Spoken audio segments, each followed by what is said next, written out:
tahapan pengisian daerah Bapak Ibu. Pengisian daerah saat ini dimulai tanggal 15 April sampai dengan 4 Mei. Mungkin ada yang bertanya, ini waktunya pendek sekali Bapak. Kenapa berbenturan dengan jangka waktu cuti Lebaran? Ini pun sudah kami sampaikan. Tapi mau bagaimanapun, ini harus kita laksanakan. Maka pada waktu kemarin kita umumkan, hari ini sudah secepatnya kita harus sampaikan agar bisa manajemen waktu kaitannya nanti rekan-rekan mengurus persyaratan administrasi yang akan dilengkapi pada pengisian daftar riwayat hidup. Pengisian daerah nantinya ini akan kemudian disinkronisasikan pada akun SIASN, sehingga nanti dari data-data itu mohon untuk bisa diisi secara valid dan sesuai dengan persyaratan administrasi yang ada. Dalam hal nanti ada beberapa persyaratan administrasi bisa disesuaikan dengan kondisi. Nanti kan kita sampaikan satu demi satu. Kemudian usul penetapan NIP 3K itu nanti pada tahapan tanggal 28 April sampai dengan 22 Mei. Ini nanti pada ranah BKPP setelah Bapak Ibu selesai melaksanakan pengisian daerah. Nah, kemudian bagaimana alur yang nantinya akan ditempuh pada proses penetapan sampai Bapak Ibu menerima nomor induk P3K sampai dengan nanti menerima keputusan pengangkatan. Jadi yang pertama P3K menyiapkan persyaratan administrasi. Persyaratan administrasi itu ada macam-macam, nanti kita sampaikan, diupload pada portal SSCSN masing-masing dengan jangka waktu tadi maksimal tanggal 4 Mei. Kemudian dokumen P3K yang ada di SN tadi nanti akan terintegrasi dengan aplikasi yang namanya SIASN milik BKN. Data akan ditarik, kemudian data itulah nanti yang dijadikan bahan untuk terbitnya pertek. Nah, yang ketiga, data-data tadi tentunya tidak serta-merta langsung diterima, akan tetapi divalidasi terlebih dahulu oleh tim verifikator yang ada di BKN. Kemudian yang selanjutnya, berkas usul yang ada di NIP 3K nanti oleh tim teknis Kanrek Yogyakarta akan diterbitkan pertek. Jadi oleh pemerintah kabupaten nanti setelah setelah daerah diisi seluruhnya, diverifikasi, kemudian akan diusulkan pertek kepada BKN yang ada di kantor regional 1 Yogyakarta. Itu nanti juga berproses. Maka kalau tidak ada perubahan, maka TMT per 1 Juni Bapak Ibu sudah diangkat menjadi P3K. TMT.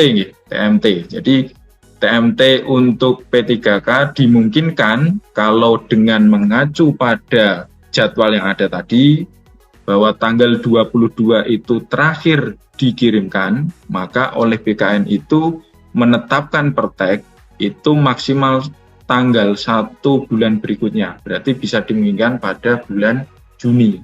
Namun perlu Bapak Ibu ketahui bahwa penetapan TMT itu bukan dasar penghitungan nanti Bapak Ibu mulai mendapatkan gaji ataupun bertugas. Namun ada persyaratan administrasi lainnya, yakni SPMT Bapak Ibu. SPMT adalah surat perintah melaksanakan tugas yang dikeluarkan oleh Kepala BKPP sebagai dasar nanti proses penggajian. Ini kami contohkan simulasi, jadi bukan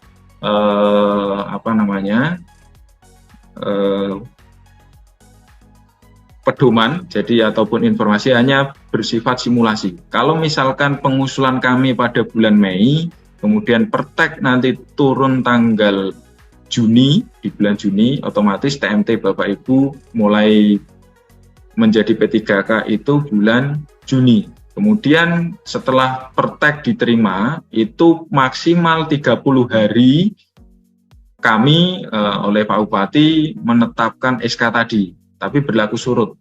Kemudian Bapak Ibu nantinya akan menandatangani perjanjian kerja selama paling singkat 1 tahun, paling lama 5 tahun. Itu menyesuaikan dengan umur Bapak Ibu nanti sekalian. Oke. Kalau misalkan usianya itu masih jauh dari rentan 60 tahun, otomatis kontrak yang akan kita pakai adalah kontrak dengan jangka waktu maksimal. Kemudian setelah diterbitkan keputusan dari maksimal 30 hari itu, maka 30 hari selanjutnya Kepala BKPP menerbitkan SPMT. Sehingga SPMT nanti kalau sesuai normatifnya kemungkinan terbit di bulan Juli, Bapak Ibu baru akan terima gaji di bulan Agustus. Itu paling cepat ya. Itu sebagai gambaran awal saja kaitannya proses ataupun tahapan sampai dengan Bapak Ibu mendapatkan keputusan. Selanjutnya, syarat-syarat yang perlu Bapak Ibu nanti persiapkan, yakni pas foto formal terbaru, kemudian ada surat lamaran dan permohonan pengangkatan kepada PPK, surat pernyataan 5 poin juga, kemudian ada ijazah asli, ya. Ijazah asli itu ijazah asli yang dipakai pada waktu melamar dan transkrip nilainya, kemudian daftar riwayat hidup, surat SKCK, kemudian surat keterangan sehat, dan juga surat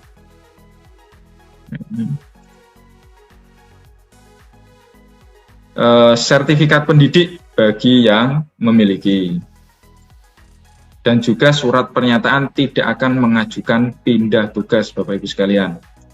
Kemudian selanjutnya ke bawah, kami sampaikan. Terus ya, top tadi, maaf, ulangi deh dari atas ya. PDF saya bermasalah yang tadi.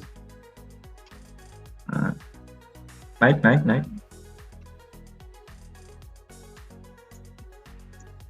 Stop.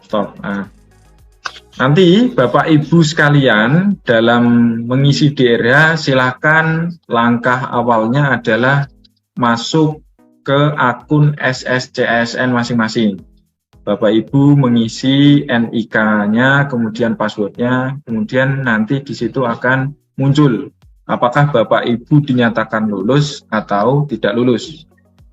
Bagi yang lulus, nanti ada 2 opsional, melanjutkan untuk pengisian DRH atau mengundurkan diri. Ini perlu kami sampaikan, sekalipun nanti juga kemungkinan kecil ada yang mengundurkan diri, namun tetap akan kami sampaikan ya.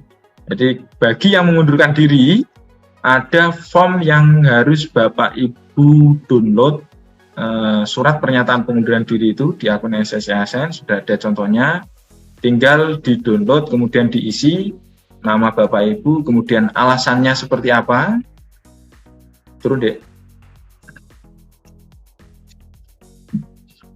Nah,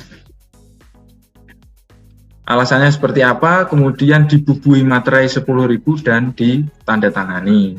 Kalau misalkan Bapak Ibu mengundurkan diri, semoga saja rekan-rekan sekalian yang hari ini mengikuti Zoom meeting dan dinyatakan lulus seleksi P3K sudah mantap, ya, sudah mantap mengabdikan dirinya kepada negara, menjadi seorang aparatur sipil negara.